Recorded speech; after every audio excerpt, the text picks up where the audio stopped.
Lights down and away we go. Wheel spin aplenty from the whole group. It's a great start by Epic Gamer to get ahead of the Force India as Nardi behind slots in. The top four as he were. Army Danny G fighting with Deagle into the opening section of corners.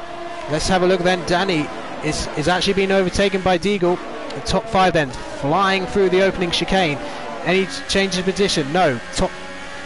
Apart from Danny being overtaken by Deagle, it's as you were in the top four. But let's have a look at Ollie D. Close it all up ahead. Look at Danny trying to get back at Deagle gear. They go side by side through the opening corners. Hypersoft tyres on Danny, Ultra Softs on Deagle. So Deagle will be vulnerable for a few laps at least on those inferior compounds. But if he can keep ahead, he will have a big advantage. And Michael was up to 8th momentarily, but now he's back down to where he was before. Can he go for a move down the inside of it? Oh, he is going to go for it. Oh, there's contact between the Toro Rosso and Michael, but it's fairly light contact, no damage there. Now Michael's going to try and get past Toro Rosso. He's got to get a move on. Freak is still in 16th place, so he's just sort of biding his time at the moment. They're going side by side. There's no way Michael's going to be able to go around the outside in the chicane. So he's going to have to back off for the time being. Here, Freak going side by side with the Williams of Alberto, who's just been overtaken by Tim Palmer. Oh, nearly getting squeezed to the wall. And here comes Freak, the championship leader, trying to regain a place, and he's finally back into the points. It's taken him 8 laps, but he's there. So here comes Freak. It should be a very easy pass on Palm, and it is. Up to 8th he goes. We're going to head straight back to the front, because just in time we see a dive down the inside by Flores on Jarno. And that is a clear sign that the Hypersofts are really trailing off, and I think Jarno is going to find it really difficult to defend from Deagle just behind. But I suspect Jarno might be pulling into the pits now. Will he do so? No, he won't. He's going to carry on. So he's clearly looking to eke these Hypersofts out a little bit longer and then stop on the Supersoft. So I think the one stop looks to be the favoured strategy so far. Ollie D and Alex coming into the pits. Can Flores look for another move down the inside of the hairpin? He did it a lap ago, and he is going to go for it again. He goes really deep, incredibly deep, and he's going to lose place. All contact, and Epic Gamer has been knocked to the side. It's like a drunk jab. Epic Gamer will be behind, and will he be pitting now? Is he going to look for a dive down the inside? And they go into the pit lane, and Flores as well. These Ultrasofts are not lasting as long as I thought they would. So Deagle takes the lead of the Canadian Grand Prix, and he gets a horrible exit out of the chicane. Here comes Epic Gamer. He's going to try and go for a move round the outside of the hairpin. Michael's going to have to cover him off with a dive to the inside. They're going to make slight contact. Fair wheel banging there. Very good driving from both, actually. Contact was minimal, despite the speed they were taking into that corner. Now they're going side by side once again up ahead. Curly Whirly and J-Fawn having a great battle. We're going to keep an eye on this one. And there you go, Epic Gamer out dragging the McLaren into the open corner, and he'll get a double DRS. But can Michael come back at him into the opening corner, go for a lunge down the inside? We saw some great moves from one McLaren driver, but can Michael? No, he can't come back at him for the time being. Look up ahead, Michael looking to make a move down the inside of J-Fawn, and behind him off track, Aresi's fight to keep Jarno behind is finally over, and I think Deagle's going to get through as well. No, not quite. But let's have a look again at Deagle. Can Deagle finally get past Toro Rosso? He's had enough. He's coming through, whether the Toro Rosso likes it or not. Ollie D is going to try and get past the Toro Rosso as well. They're going to go side by side, at least momentarily, on the run up on the back straight, and Deagle's going to try and make it 2 out of 2 here to get past the Sauber of J-Fawn. J-Fawn down the inside of the hairpin and picks up a time penalty. Took a bit too much of the curb, and race control did not like that whatsoever.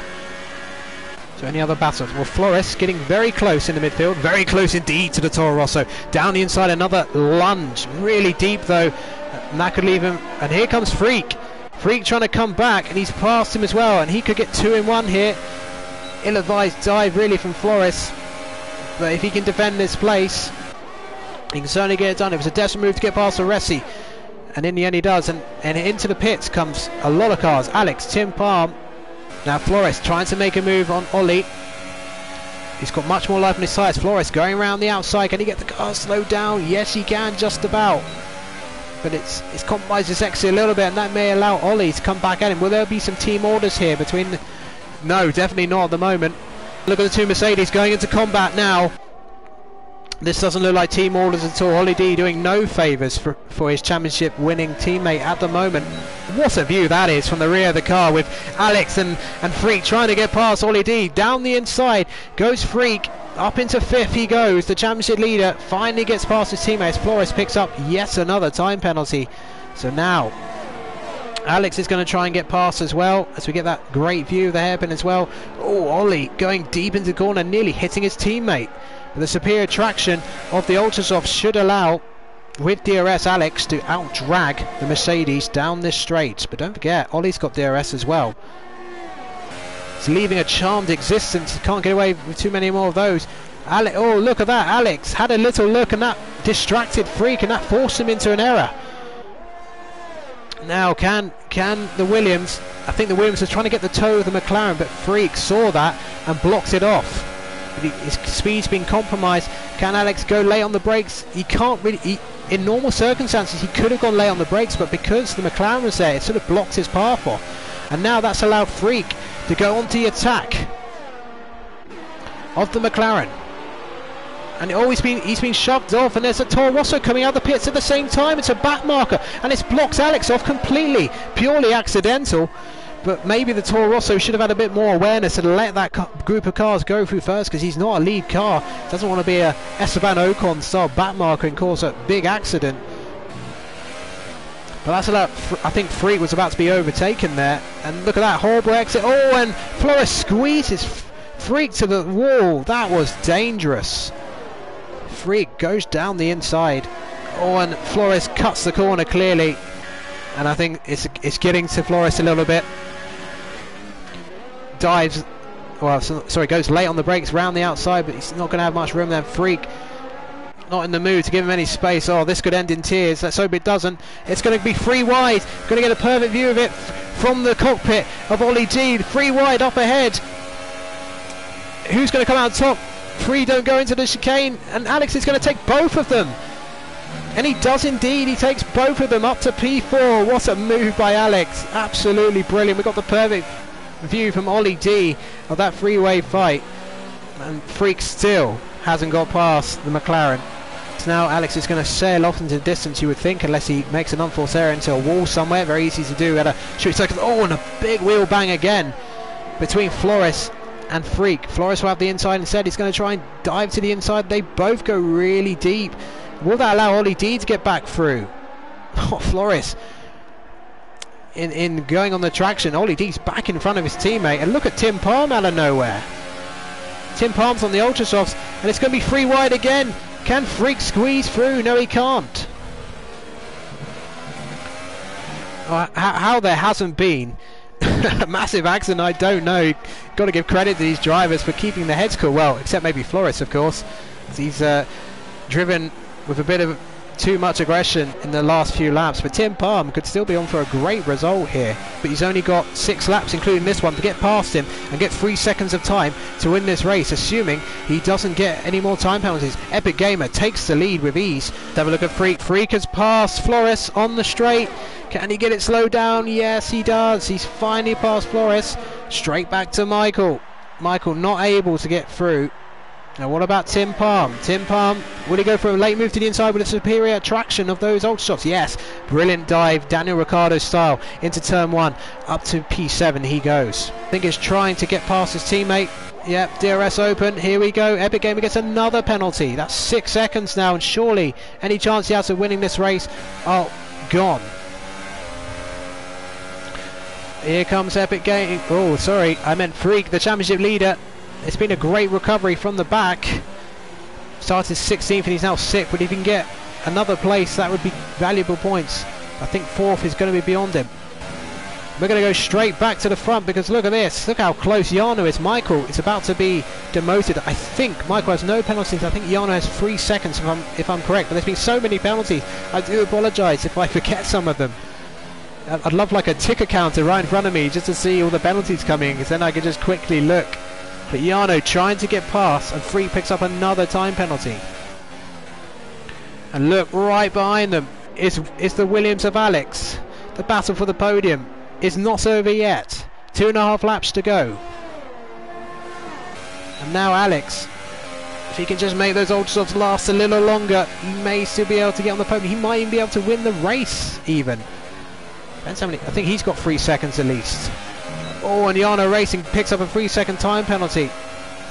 So if he didn't have any penalties before, he definitely does now. Michael is really struggling on those super softs now. He's done 25 laps on them. Freak has finally got past Ollie D. Apologies for not seeing that, but this fight here, it's really come alive. But look at that, Michael's got no grip whatsoever on the rear to put the power down, and that's opening the door for Alex. Alex is going to try and squeeze through. Will he get the move done as we get a view of the front wing? Yes, he will. And look how quick he's gone, like a rocket. And I fear Michael over the next lap and a half maybe dropping more places, but luckily with the penalties he may still get on the podium. So many penalties, and Freak is overtaken, but here we go then. It's going to be Epic Gamer who takes the checkered flag to win this race, but will he do it after the penalties have been given?